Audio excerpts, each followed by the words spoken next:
starting. So hang tight. We're for today's drop-in clinic. We're glad that you've been able to join us. And so let's go ahead and get going.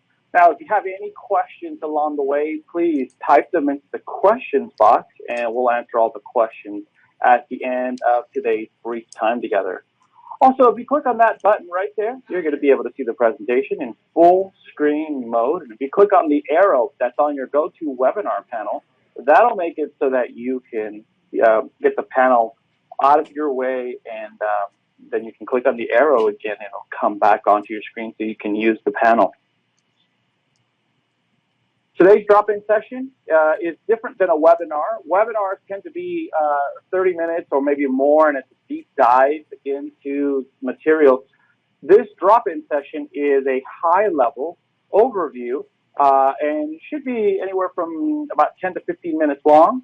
And we are going to be emailing everybody who's here in attendance a follow-up email. And in that follow-up email will be a PDF attachment that you can use as a job aid. Actually, the one that you're going to be getting for this drop-in is very deep and very robust. So there's a lot of stuff that you're going to see in the job aid that's coming to those of you who are here in attendance that we're not even going to be covering today. So you're going to be having quite a bit of information coming to you here shortly after today's drop-in session is over. All right, today we're going to do a little comparison between what happens in the forward world versus what happens here in the reverse world. We'll also walk you through all the pages of a HUD-1 for a home equity conversion mortgage, so you can see how those are all put together. And then, of course, we'll answer questions and answers if there are any. All right, let's start by doing a comparison of what happens in the forward world versus what happens here in the HECM world, right, the reverse world. As you all know, in October of 2015, the CFPB issued a final rule to integrate disclosures and regulations that were required by RESPA and TILA. So that integration has already happened. It's there. Lots of you who do forward mortgages, conventional or FHA forward mortgages, are very well aware of how the new documentation works and are pretty accustomed to that. Now, here in the reverse world, in the HECM world, we are exempt from TRID regulations, but we are still subject to TILA and RESPA. One of the major differences is that we are still using those GFEs and the HUD-1s. Remember those good faith estimates? Remember those and the HUD-1s? You probably haven't seen them in a while. And so they're still alive and well here in the reverse mortgage world, which is why we want to make sure that you have some information on how to work with them. All right. When we're getting close to the closing stage here in the reverse world, the settlement agent, whoever you all choose, will complete the 3 pages of the HUD-1. That settlement agent is going to go through the HUD-1 and fill it out. It's different than filling out a HUD-1 the way they used to fill it out for a forward mortgage. There'll be some differences, and we're going to point those out here as we go page by page and get a little deeper into how to prepare the HUD-1 for the HECM product. So let's go ahead and we'll go page by page. We'll start at the top of page 1. And the first thing we want to point out is that it's an FHA loan, right? You all know that reverse mortgages are just another FHA loan with some advantages for homeowners that are 62 years and older. So they'll definitely want to make sure they designate it as an FHA loan there at the very top in box 1. They're going to go ahead and add the address and the name of the borrowers as usual, the property location, all pretty normal stuff. And, of course, the settlement agent is going to put their contact information where it needs to be as well, box H. All right, the one thing you will notice that is different is right here in the middle of the page in box E, when we're looking at a refinance, there's no seller, right, just a refinance here.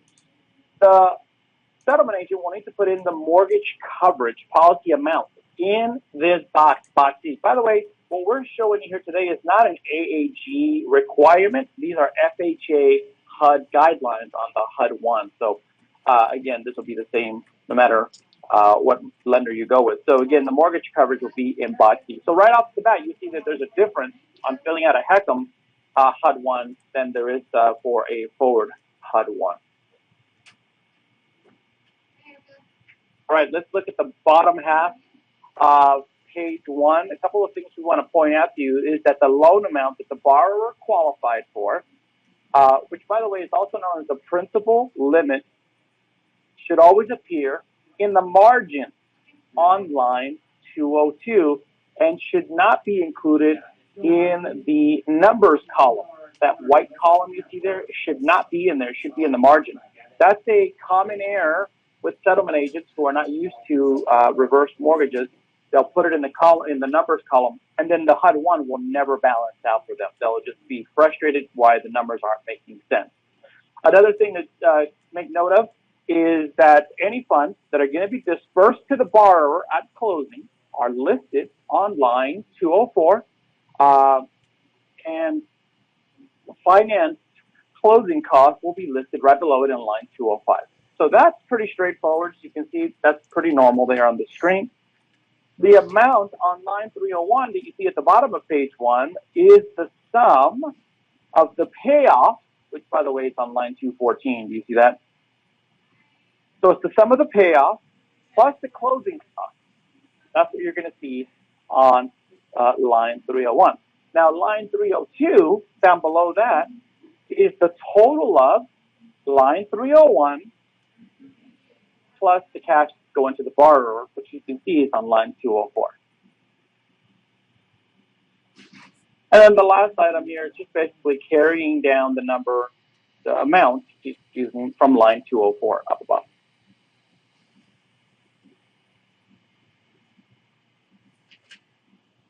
All right, let's move on to page 2. First, let's take a look at line 801. This is where the origination fee is placed inside the parentheses. That's an important distinction right away. On page 2, the origination fee on line 801 is placed inside the parentheses. Now, the origination fee is added to the document prep fee. You see that on line 808. And the repair admin fee, if there is a repair admin fee, right? And then that amount is placed outside of the parentheses on line 801. So again, you add up the origination fee plus the doc prep fee and the repair admin fee and put it there right outside of the parentheses. Still on line 801, and notice that it's all in the margin. None of it is in the numbers column. If you look at lines 804 to 807, these are the things that are closing costs. Pretty common things, right? Like the appraisal, credit report, that sort of stuff. That'll all go there. Pretty standard stuff. Your settlement agent should be pretty clear about that. Now remember, this is an FHA loan, right? There's mortgage insurance premiums on FHA loans, so that amount is listed on line 902, and it's placed there in the numbers column. This page is pretty straightforward, except for that origination fee that's a little bit different. Let's look at the bottom half of page 2.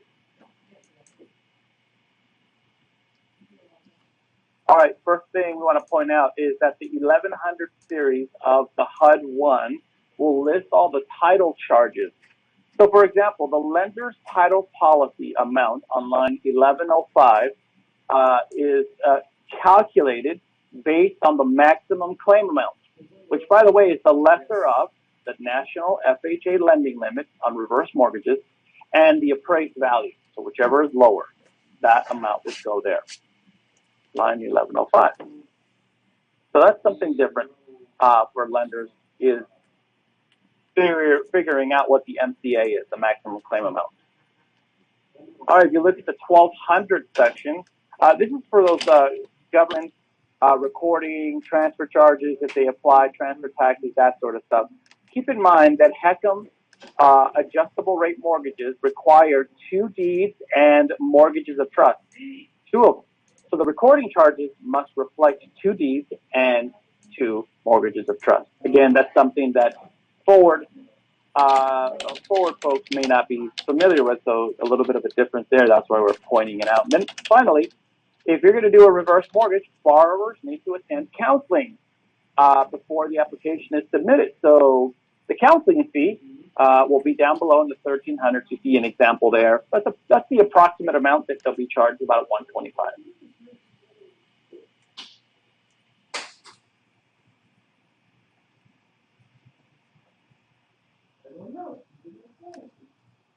All right, now the last page of the HUD-1 displays a fee comparison between what you provided them up front, the beginning of the process, in the good faith estimate, and the final figures that are here on the HUD-1. So it's a good way to look at them side by side. The reason that these are here kind of side by side is to check to see if there's any need for tolerance tiers, right? Some fees can only go up by some percentages and some cannot go up at all, right? So just like a regular FHA loan. So that's what that's here for, kind of help you do that side-by-side comparison. Now, as you can see, there's not a ton of differences, but just enough differences to be able to kind of be a little bit tricky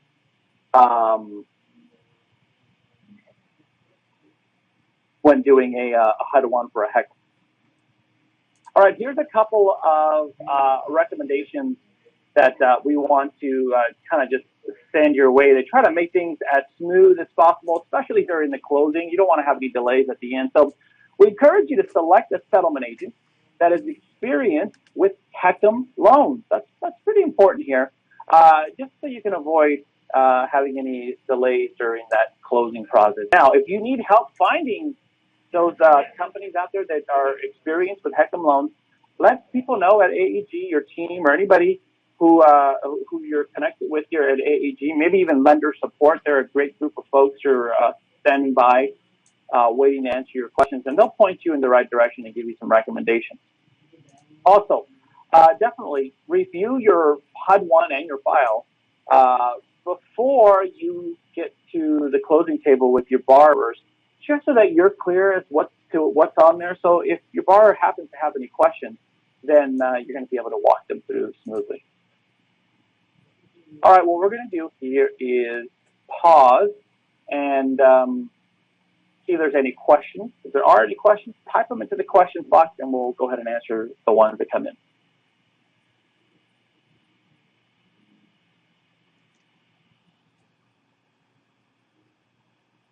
All right, I got a question here from Cindy.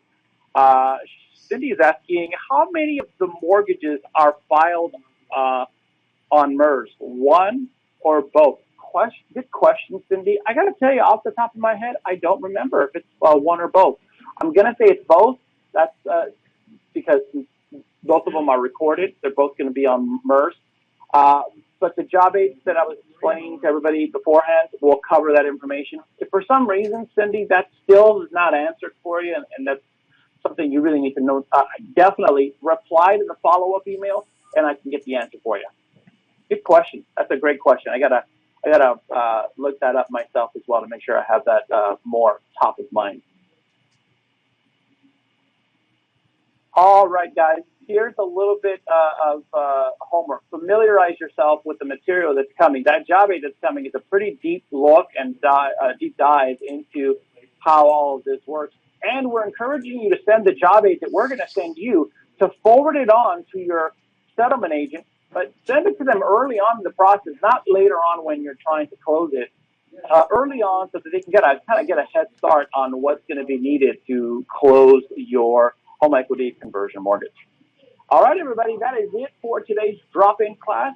Thank you for joining us. We hope it was helpful, and hopefully we'll see you on a future AAG training. Have a great rest of your day, everybody. Take care. Bye-bye.